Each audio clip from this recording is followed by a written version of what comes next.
Ito, namalengke si Kalbo. Namalengke si Kalbo.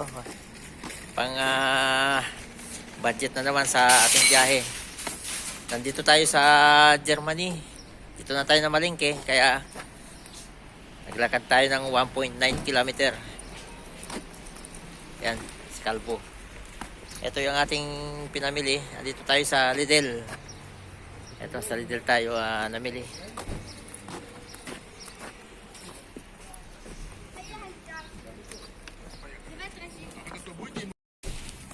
Ito yung ating pinamalengke, isang basket. Tapos isang backpack. Mga gulay-gulay lang muna tayo ngayon. Ayan, dito tayo namili sa Lidl.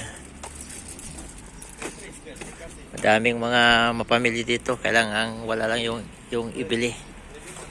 So, pauwi na tayo. Dito sa tayo dito sa may Lidl ng Günzburg Lidl. Yan, maglalakad naman tayong pauwi.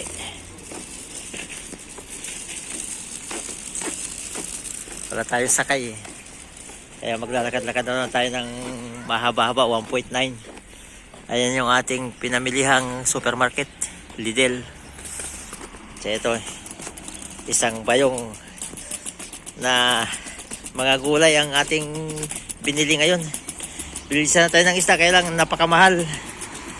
Mahal ang isda dito, Lidl. So gulay-gulay muna tayo ngayon. Ayan.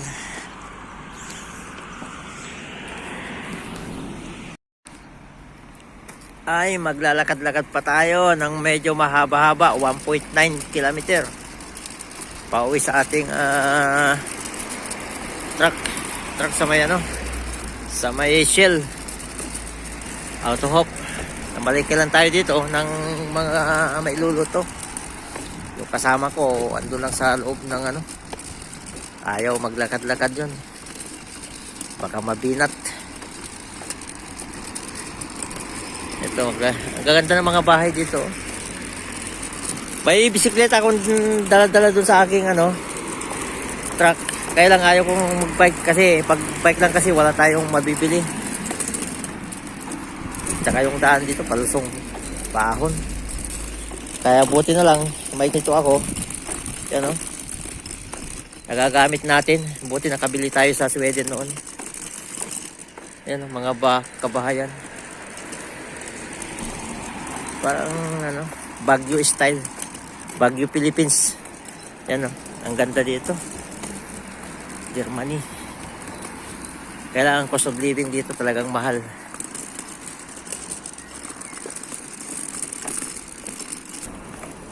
Ito yung daanan kasi ng bike lane. Yan. Kung magbibisikleta tayo, wala na.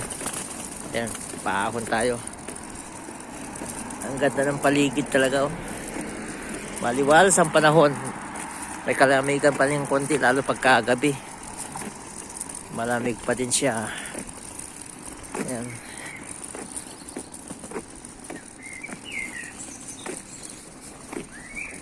Ayan, palusong na naman tayo. Daanan ng bisikleta. Ayan, ito yung pinakagusto ko sa dito, yung mga style ng mga bahay, magaganda.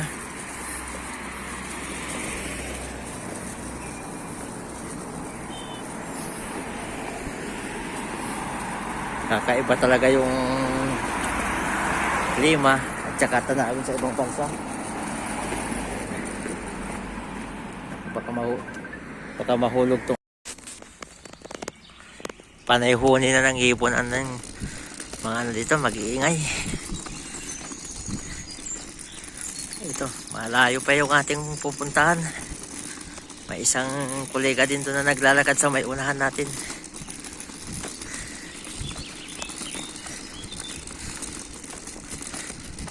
Mga kakahuyan itong ating paligid.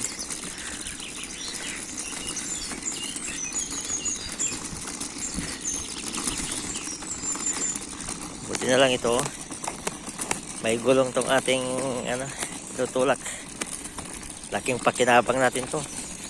Pati sa ating pag-iigib gamit natin to pagka malayo yung igiban. Ayan. Kung saan yung aabutin natin, doon tayo mamamalengke, doon tayo tatambay at magpapahinga pagka ganitong weekend.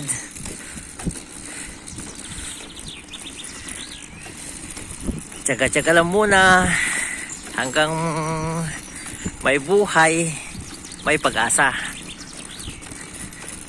Ayan o, napakalawak ng lupain nila dito sa Germany. Ayan yung tulay na yan, sa taas yung highway.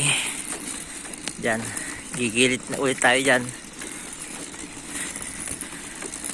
Yung tinadaanan natin, daanan ng bisikleta.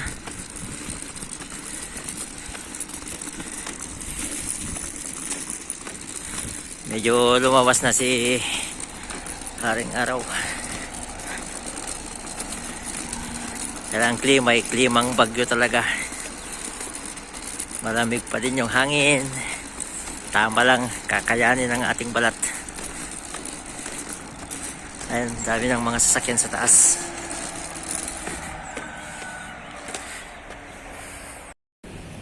Ay, sa wakas, nandito na tayo. Andito na tayo dito sa Shell na parkingan. Ayan, 1.9 kilometer yung ating nilakad. So hindi natin namalayan, na enjoy natin yung paglalakad, titingin-tingin lang ganon. Ito na, dito yung mga kasama natin na pumarking. Ang biyahe natin sa Lunes pa. Andyan yung kasama ko, malamang tulog pa. At ako'y magluluto ng gulay, pakbet. Yan ang ating lulutuin ngayon, pang weekend na ulam.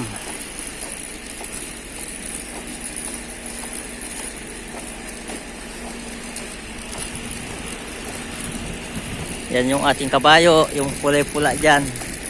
Yung punong-puno to kagabi, kaya lang yung mga iba umalis na. Malamang malayo pa yung kanilang biyahe. Tayo yung malapit na lang ang ating biyahe. Kaya ang unloading natin ay alas 10 sa Lunes. So bago mag alas 10 nandun na tayo. At tayo maglo-loading na naman papuntang Belgium naman. Ayan. Ito yung ating kabayo. Tayo magluluto ng gulay.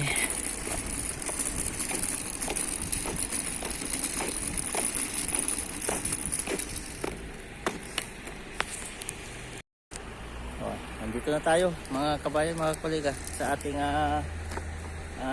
parkingan. Tapos sa ating paglalakad, ingat po tayo lahat at God bless.